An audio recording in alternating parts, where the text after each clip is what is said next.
दो महिलाएं, चार महिलाएं जब आपस में जुड़ती हैं तो उनका टॉपिक क्या होता है, उनका विषय क्या होता है, आप लोग बताइए। चर्चा का विषय क्या होता है? जब दो या चार महिलाएं आपस में बैठ जाती है तो उनका चर्चा का विषय क्या होता है? बताइए महिलाएं। टॉपिक होना चाहिए, जो चर्चा का हमारा विषय होना चाहिए हमारा महिलाओं का, वो ये होना चाहिए कि सामाजिक कार्यों पर, सामाजिक बातों पर हमारी चर्चा होनी चाहिए कि हमें अपने बच्चे का फ्यूचर कैसे बनाना है। अगर आपको नॉलेज नहीं है तो किसी आप समझदार कहीं से पूछोगे, इसके लिए आपको समझदार लोगों में बैठना होगा और थोड़ी बहुत नॉलेज महिला होने के नाते आपको खुद भी लेनी होगी। किसी चीज के बारे में नहीं पता तो आप पूछो और खुद से उस नॉलेज को लो, और ये होगा शिक्षा के द्वारा। शिक्षा के द्वारा आपको बहुत सारी जानकारी खुद ब खुद मिल जाएगी, तो आपके पंख खुद ही पड़ जाएंगे, खुद ही आपके पंख फैल जाएंगे उड़ने के लिए। जब आपको हर चीज की नॉलेज होगी तो आपको फिर ये भी पता होगा कि मेरे बच्चे का फ्यूचर किसमें है।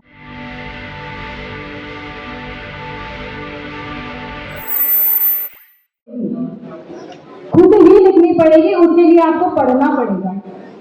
तो जैसा मैं एक उदाहरण के तौर की, हमारी जब महिलाएं, दो महिलाएं, चार महिलाएं जब आपस में जुड़ती हैं तो उनका टॉपिक क्या होता है, उनका विषय क्या होता है, आप लोग बताइए। चर्चा का विषय क्या होता है? जब दो या चार महिलाएं आपस में बैठ जाती है तो उनका चर्चा का विषय क्या होता है? बताइए महिलाएं, बताइए। एक्चुअली महिला का दुख होता है कि जब हम बहू थे तो हमें सास अच्छी नहीं मिली, और जब हम सास बने तो बहू अच्छी नहीं।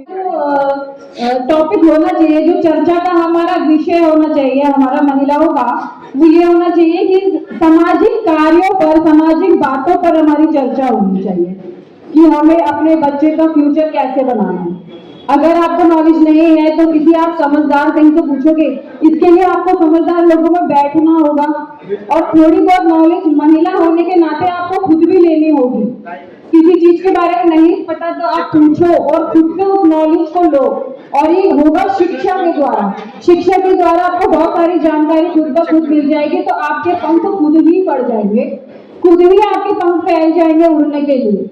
जब आपको हर चीज की नॉलेज होगी तो आपको फिर ये भी पता होगा कि मेरे बच्चे का फ्यूचर किसमें है। मैं आगे साइंस साइड दिलाऊं या कॉमर्स दिलाऊं, उसका आगे फ्यूचर किसमें अच्छा है। आगे सरकार हमारे बच्चों के लिए क्या कर रही है, वो अगर कुछ काम नहीं कर रही है तो उस मरी हुई सरकार को, उस सोई हुई सरकार को कैसे जगाए। ये किसका काम है? महिलाओं का। महिलाएं अगर खुद ही चुप करके बैठ जाएंगी तो फिर सरकार को कौन जगाएगा, जो खुद ही चुपचाप करके बैठी है। यहाँ से तो हमने उनको चुन के भेज दिया है, लेकिन वहां पे तो वो हमारे लिए, हमारे बच्चों के लिए कोई भी कार्य नहीं कर रही है, तो उनको जगाए कैसे? ये काम कौन करेगा? ये काम महिलाएं करेंगी। जब महिलाएं शिक्षित होंगी, संगठित होंगी, समाज को जानेंगी, सरकार की नीतियों को जानेंगी, तो वो ये जान सकेंगी कि सरकार हमारे बच्चों के लिए क्या कर रही है, उनकी एजुकेशन के लिए क्या कदम उठा रही है।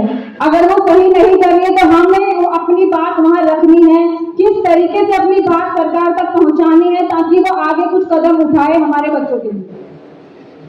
और हम महिलाओं को जो शिक्षा का अधिकार मिला है, ये किसके कारण मिला है? हमारी जो पहली महिला शिक्षिका थी वो कौन थी? माता सावित्रीबाई फुले, जिनके कारण हम महिलाओं को शिक्षा का अधिकार मिला, समाज में मान सम्मान अधिकार मिला। और वो माता सावित्रीबाई फुले जिन्होंने संघर्ष किया, सीधा सीधा टकराव किया सरकार के साथ कि महिलाओं को शिक्षित करो, सरकार को जगाया, समाज को जगाया और महिलाओं को जगाया, जिसका ये नजारा है कि महिलाएं वहां से यहाँ तक बैठी हुई हैं। और उन दो महापुरुषों को मैं नमन करूंगी जिनके कारण हम महिलाओं को जाना जाता है। हमारा भी एक्चुअल में कोई वजूद है, वो है ज्योतिराव फूले और बाबा साहब अम्बेडकर।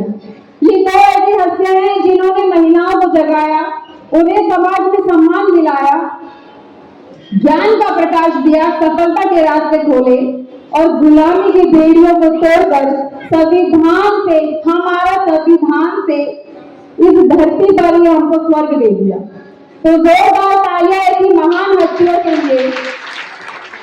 और अंत में मैं एक बात कहूंगी कि इतिहास बहुत है दुनिया में, इतिहास बहुत है दुनिया में, हम भी इतिहास बना देंगे, हम भी इतिहास बना देंगे। जिस दिन बहुजन जग जाएगा मनुवाद का किला हिला देंगे, मनुवाद का किला हिला देंगे। तो जोरदार तालियों के साथ स्वागत कीजिए। हमारी अगली फ्लैशबैक में ली जाएगा कुछ पुरानी तस्वीरें, कुछ वो समय जब मनु स्मृति थी लागू। तो ये तस्वीर आपको मैं दिखा रही हूँ कि अगर बाबा साहब ना होते, उनका लिखा ये संविधान ना होता तो तस्वीर क्या होती। सिर्फ आपको इमेजिन करना है कि भारत में अगर भीम जो आया नहीं होता, इस देश पे गर जान लुटाया नहीं होता, कि भारत में अगर भीम जो आया नहीं होता, इस देश पे गर जान लुटाया नहीं होता। जो दिख रही है देश की तस्वीर क्या होती, संविधान भीम ने जो बनाया नहीं होता। आपको सिर्फ इमेजिन करना है कि अगर बाबा साहब ना होते, उनका लिखा ये संविधान ना होता तो तस्वीर क्या होती। कि झूठन से भूख पेट की तब पड़ती मिटानी, पशुओं के भी तालाब से मिलता नहीं पानी। सोच के देखिए वो पानी, वो तालाब जिसमें से पशु पक्षी जानवर कुत्ता बिल्ली तक पानी पीना अलाउड है, लेकिन SC ST OBC उसमें पानी नहीं पी सकता था। तो सोचिए क्या व्यवस्था बन रखी थी उस समय कि लोगों ने तो लड़े हैं, मंदिर मस्जिदों के लिए लड़े हैं लोग, लेकिन एक हमारे महापुरुष हैं जिन्होंने पानी के लिए संघर्ष किया। हमें पानी जो आज ग्लासेस में, बॉटल्स में बहुत ही आसानी से उपलब्ध है, मेरे पुरखे ने उसके लिए भी बहुत संघर्ष किए हैं। तो एक बार जोरदार तालियां उस हस्ती के लिए।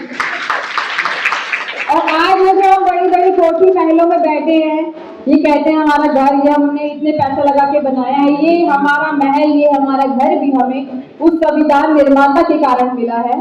तो सोच के देखिए अगर वो ना होते, उनका लिखा ये संविधान ही ना होता तो तस्वीर क्या होती। कि रानी के पेट से ही राजा आज भी होता, तब तक भी होता उन्हीं का ताज भी होता। मोहताज बन के जी रहे होते हम आज भी, घर भीम ने उनका किया इलाज न होता। और एक तड़ीपार ने कहा था कि अंबेडकर अंबेडकर अंबेडकर एक फैशन बन गया है। तो ये दो लाइनें स्पेशली उस तड़ीपार के लिए है कि हम भीम की औलाद हैं, सम्मान के लिए हम जान भी दे जाएंगे संविधान के लिए। प्यारा तुम्हें घर स्वर्ग है, तुम शौक से जाओ, हम भीम की औलाद है, स्कूल जाएंगे। बहुत बहुत शुक्रिया, धन्यवाद। जय भीम, जय भारत, जय भोलेनाथ। अमर मंच सचिव